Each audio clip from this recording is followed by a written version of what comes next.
مفيش زي خالد خالص نهائيا. وابتدينا الشغل، واول مره الاقي حد معايا قلبه قوي كده، يعني احنا الاتنين هنموت، احنا الاتنين اللي هنقع، احنا الاتنين ما بننامش.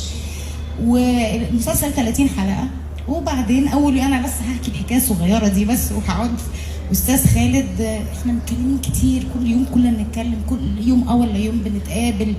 هو كل يوم يقول لي في كذا، اقري الروايه دي. حاضر يا استاذ خالد. مين اللي انت بتقول؟ انا ما اعرفش اسم الراجل اللي انت بتقول عليه. انا اتعلمت، عارف، بقيت اتعلم منه حقيقي. لغايه لما اول يوم تصوير، فطيب يا استاذه كامله احنا دلوقتي، انا بقول له كذا، حضرتك تدخل هتخبط على الباب.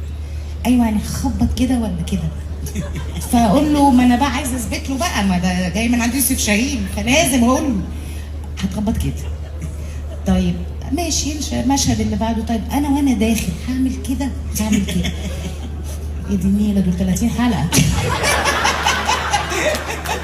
ده مش فيلم سعادتك.